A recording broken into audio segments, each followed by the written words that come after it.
की हीरोइन आपको बहुत खूबसूरत लगती होंगी। आप भी हीरोइन जैसा दिखना चाहती हैं, लेकिन मैं कहूँ कि आप हीरोइन नहीं अप्सरा जैसा दिख सकती हैं, तो आपको कैसा रिस्पॉन्स होगा, मतलब आप कैसे रिएक्ट करेंगे? मैं आपको अप्सरा रंभा की एक साधना बताने वाली हूँ, जिसे करने से आपकी लाइफ में आप और ज़्यादा यूथ, रूप, ब्यूटी को अट्रैक्ट करते हैं। इस बारे में हम आगे बात करेंगे। पहले जानिए क्या गर्म करके कौन सी फूड आइटम्स खानी चाहिए और नहीं। आपको बताते हैं उन चीज़ों के बारे में जिनको दोबारा गर्म करके खाना बहुत नुकसान देता है। आलू में कई पौष्टिक तत्व पाए जाते हैं।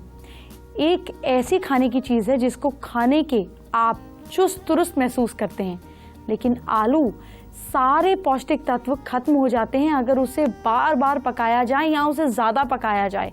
इसको गर्म करने से ये आपके लिए नुकसानदायक हो जाता है, बल्कि आपकी बॉडी पर नेगेटिव इम्पैक्ट डालता है। चावल कच्चे नहीं खाने चाहिए, शायद आपने सुना होगा, क्योंकि कच्चे चावल में मौजूद कीटाणु जो हैं वो हमें बीमार कर सकते हैं। चावल को पकाने से ये तत्व मर जाते हैं, लेकिन पकाने के बाद उन्हें रख दिया जाए तो वो तत्व दोबारा एक्टिव हो जाते हैं।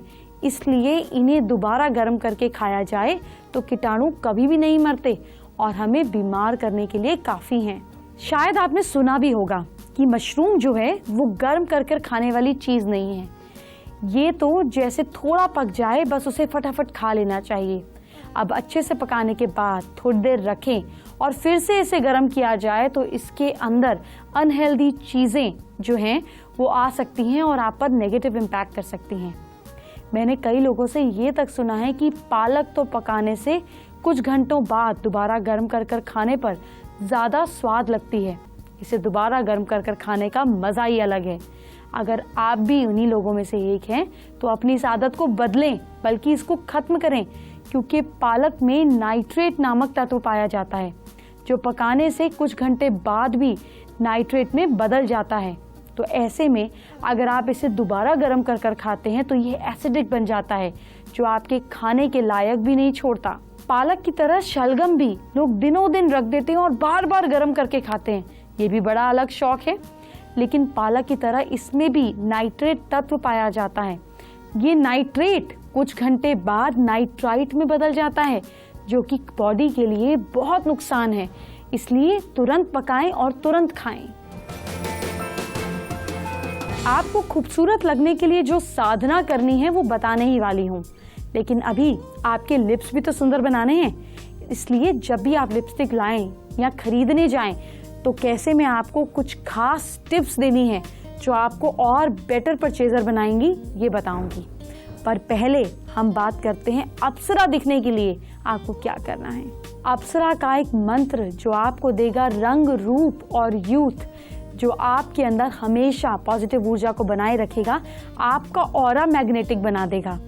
रंभा के बारे में कहा जाता है कि उसकी साधना करने से रोग और बुढ़ापा दूर होता है। आप भी सीखिए कैसे करनी है रंभा की साधना। और ये मेल और फीमेल पर निर्भर नहीं है, मेल्स भी अगर यूथ पाना चाहते हैं तो इस साधना को करें। ये साधना 27 दिन तक रात के वक्त करनी चाहिए। किसी भी पूर्णिमा या शुक्रवार, शुक्ल पक्ष के शुक्रवार से ये साधना शुरू कर सकते हैं। साधक को नहा धोकर साफ कपड़े पहनने हैं, फिर पिंक, पीले या वाइट किसी भी आसन पर बैठ जाना है। ईस्ट डायरेक्शन की ओर मुंह करके बैठना है और घी का दीपक जला लेना है। सामने चौकी पर एक थाली को अच्छे से सजा देना है। दोनों हाथों से गुलाब की पंखड़ी लेकर रंभा का आवाहन मंत्र जपना है। ओम रंभे अगच्छ पूर्ण यौवन संसुते। ये आवाहन कम से कम आपको 101 बार करना है और आवाहन करने के बाद गुलाब की पंखड़ी को थाली में रखते हुए आपको थोड़ा थोड़ा डालना है। इस प्रकार जब आवाहन पूरा हो जाएगा तो थाली में पंखुड़ी भर जाएगी। अब आपको माला को पंखुड़ी के ऊपर रख देनी है, जिससे जाप करा। अपने बैठने के आसन पर और अपने ऊपर इत्र को छिड़किए। इसके बाद आपको एक यंत्र सर्च करना है, रंभोत कालिनी यंत्र। इस यंत्र को माला के ऊपर आप आसन पर स्थापित कर दीजिए। फिर अच्छी सी खुशबू वाली अगरबत्ती जलाइए, घी का दीपक जलाइए। साधना काल तक इसको, मतलब जब तक आप साधना कर रहे हैं, दीपक जलता रहे।